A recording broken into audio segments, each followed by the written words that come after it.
नमस्कार दोस्तों। प्रज्ञा सिंह ठाकुर नाम तो सुना ही होगा आपने। जानते होंगे कि बाकायदा सजा याफ्ता हैं। आप ये कह सकते हैं जमानत पर हैं।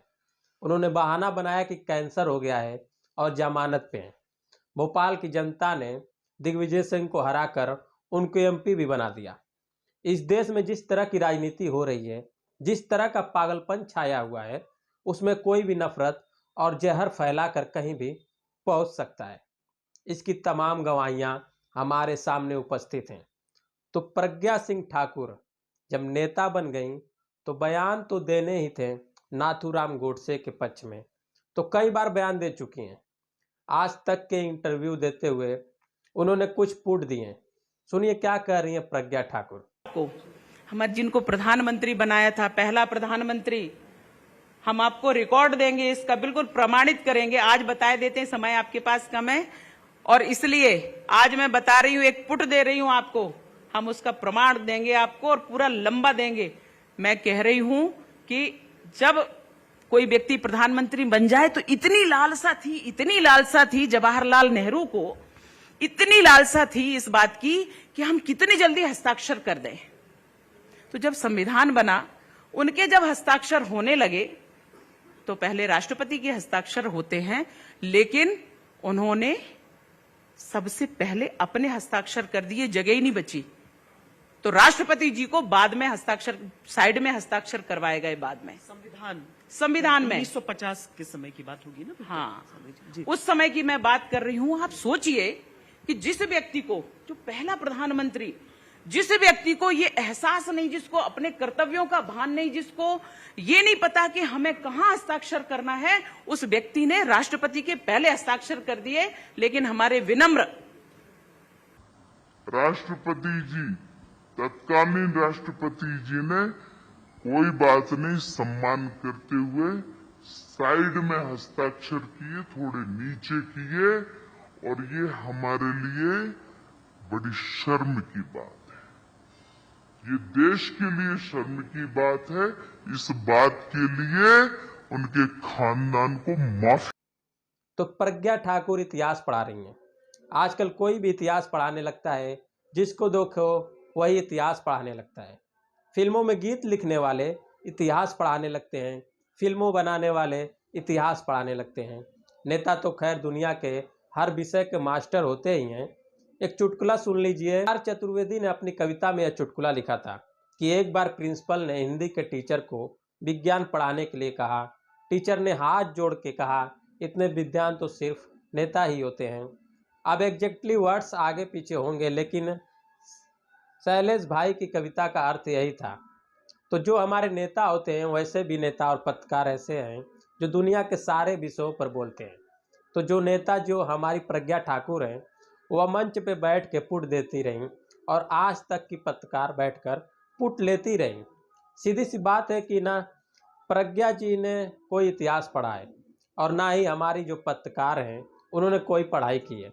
लेकिन बताना तो पड़ेगा ही कि हकीकत क्या है, कहाँ से यह सारा नाटक शुरू हुआ। तो दोस्तों, यह पूरा का पूरा नाटक शुरू होता है उस कागज़ से, संविधान के उस पन्ने से जिस पर पंडित जवाहरलाल नेहरू और डॉक्टर राजेंद्र प्रसाद दोनों लोगों के सिग्नेचर हैं। ये सिग्नेचर कब किए गए? जब संविधान पूरा हो गया। आप जानते हैं, आज़ादी के बाद संविधान सभा बनी। पहले संविधान सभा में राष्ट्रपति जो थे वह डॉक्टर राजेंद्र प्रसाद थे और जो प्रधानमंत्री थे वह पंडित जवाहरलाल नेहरू थे। उसके बाद संविधान सभा 2 साल तक चली। डॉक्टर अंबेडकर थे, वह संविधान बनाने वाली जो समिति थी, ड्राफ्टिंग कमेटी थी, उसके चेयरपर्सन थे। मौलाना आज़ाद उसमें शामिल थे, सरदार पटेल शामिल थे, तमाम लोग शामिल थे। तो यह संविधान हमारा पूरा का पूरा बना और 26 जनवरी 1950 को इस संविधान को स्वीकार किया गया। इसीलिए उसको हम गणतंत्र दिवस के रूप में मनाते हैं, क्योंकि उस दिन से हमारे पास अपना संविधान हो गया। दरअसल बहुत सारे लोग जो कहते हैं कि शपथ किसकी ली गई थी, नेहरू जी ने, तो भाई नेहरू जी हों, डॉक्टर राजेंद्र प्रसाद हों, सरदार पटेल हों, डॉक्टर अंबेडकर हों, संविधान सभा के सारे सदस्य ने एक ही जगह से शपथ ली थी। क्यों? क्योंकि और किसकी शपथ लेते हैं, भारत का अपना संविधान तो था नहीं, इसलिए वो जो पीरियड था उसमें हम डोमिनियन स्टेटस ही थे। क्योंकि अंग्रेजों ने इतना मौका हमें नहीं दिया कि 1942 के बाद जिस संघ की हमें इजाज़त नहीं दी कि हम अपनी संविधान सभा बनाकर अपना संविधान बना सकें। अगर आज़ादी के पहले संविधान बन गया होता तो उस संविधान की शपथ ली जाती, लेकिन आज़ादी के बाद संविधान बना और 26 जनवरी 1950 को हम पूर्ण गणतंत्र हो गए। उसी संविधान की शपथ ली गई और उसी संविधान को स्वीकृत करने के लिए जरूरी था कि सारे के सारे लोग जो संविधान में हैं वह उस पर हस्ताक्षर करते। वह डॉक्यूमेंट ऑनलाइन अवेलेबल भी है, आप स्क्रीन पर देख सकते हैं। अब प्रज्ञा ठाकुर और उनके जो टीचर्स हैं उनको ये लगता है कि जवाहरलाल नेहरू जी ने सिग्नेचर कर दिया।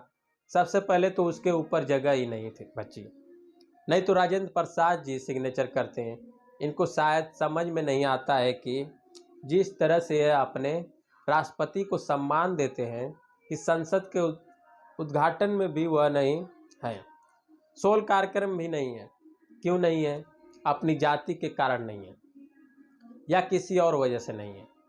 यह तो मैं नहीं जानता, उस तरह का सम्मान उस जमाने में नहीं था। उस तरह का सम्मान आप ही कर सकते हैं। उस जमाने में वास्तविक सम्मान था और वास्तविक सम्मान यह है कि राष्ट्रपति उस लाइन में नहीं होते हैं जिसमें प्रधानमंत्री और बाकी लोग होते हैं। राष्ट्रपति देश के प्रथम नागरिक होते हैं।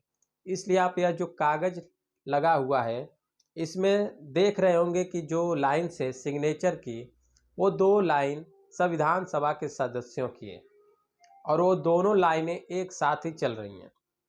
ऐसा नहीं है कि जवाहरलाल नेहरू का ऊपर है और दूसरी वाली लाइन नीचे से शुरू होती है।